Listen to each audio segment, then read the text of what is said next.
I recall a conversation early in CanChild's development with a research colleague who was curious to hear that we included our staff as co-authors on our papers and co-presenters at conferences.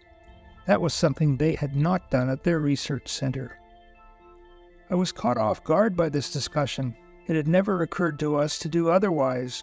Our research staff, so-called, are smart, capable people whose contributions to all our work, including their insights about what we were doing and why, have often helped us focus on things we had not even recognized. My colleague was equally surprised to hear that we were also engaging actively with parents and people with lived experience as advisors and collaborators in our research and teaching activities.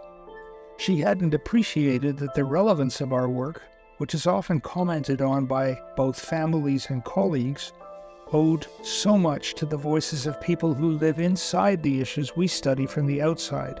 And these so-called insiders help us frame the plain language needed to share our findings and their implications with everyone. This discussion helped us at CanChild realize that we are on an important track. Given how we're thinking and talking and teaching in 2024 about children with disabilities, about families, and about functioning, and not just about problems and fixing, I have to wonder how we were ever so narrow in our views.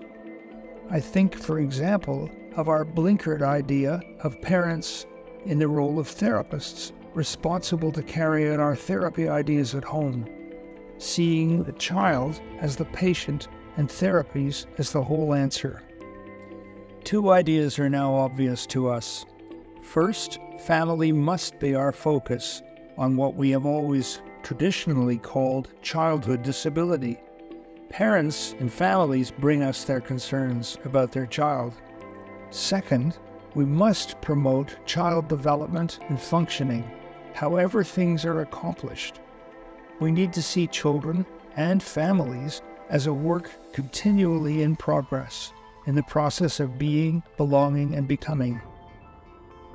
Of course, we have to wonder, what will the next generation think about our ideas 20 years from now? When we started CanChild, we did research projects. These were aimed at trying to answer a specific question. When that study was done, and often when it was being completed, we looked around for new questions, often driven by opportunities to get funding to keep our research staff.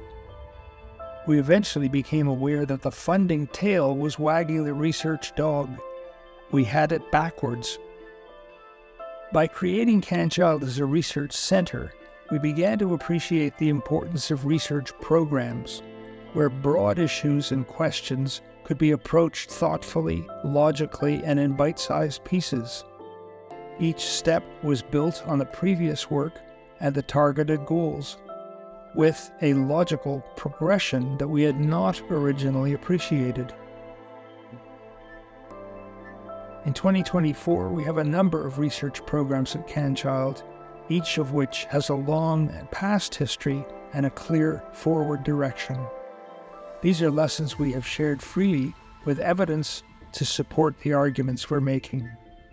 Looking back over 35 years of CanChild's experience allows us to look forward. We can recognize many paths and patterns that have emerged from our work and our experience around the world.